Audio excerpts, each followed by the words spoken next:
அனைவருக்கும் வணக்கம். நான் வழக்கறிஞர் ராமச்சந்திரன்.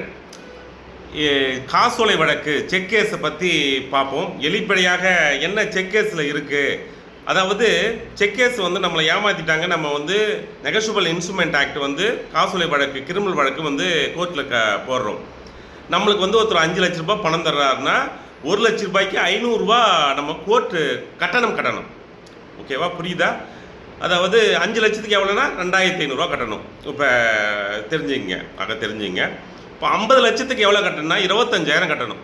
ரைட்டுங்களா?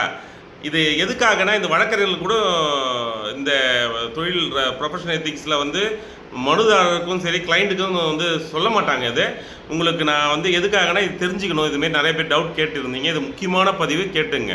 அதாவது உங்களுக்கு 10 லட்சம் நீங்கள் போட்டாலும் சரி, 20 லட்சம் போட்டாலும் சரி, court fees 10,000 negotiable instrument check கேஸுக்கு நம்ம தமிழ்நாட்டை பொறுத்த வரைக்கும் 10,000 கட்டினா போதுமானது. இப்போ நீங்கள் 5 கோடி ரூபா நீங்கள் செக் கேஸ் போட்டாலும் 1 லட்சத்துக்கு 500 ரூபா வீதம் நீங்கள் கட்ட தேவையில்லை. மொத்தமாகவே 10,000 நீங்கள் கோர்ட் ஃபீஸ் கட்டினா போதுமானது. இது நிறைய பேருக்கு தெரியாமல் இருந்தது.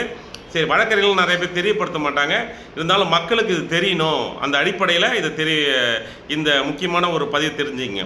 அதாவது மினிமமே சார்ஜ் நீங்கள் எத்தனை கோடிகள் காசோலை வழக்கு போட்டாலும் சரி, வெறும் 10,000 நீதிமன்ற கட்டணம் கட்டினா போதுமானது. அதை நீங்கள் 1 லட்சம் உங்களுக்கு செக் கொடுத்துருக்காரு, ஏமாத்திருக்காருன்னா நீங்கள் 500 ரூபா கோர்ட் கட்டணும். 2 லட்சம்னா 1000 ரூபா கட்டணும். 3 லட்சம்னா 1500 ரூபா கட்டணும். இது 1 லட்சத்துக்கு 500 ரூபா கணக்கு வரும். அதே போல் 10,000 தான் மினிமம் கோர்ட் ஃபீஸே நெகஷியபிள் இன்ஸ்ட்ருமெண்ட் ஆக்டை பொறுத்த வரைக்கும். இது சிவில் கேஸுக்கு வேறுபாடு உண்டு. கிரிமினல் கேஸ் வரைக்கும் 10,000 கட்டது போதுமானது. இதை தெரிஞ்சுங்க.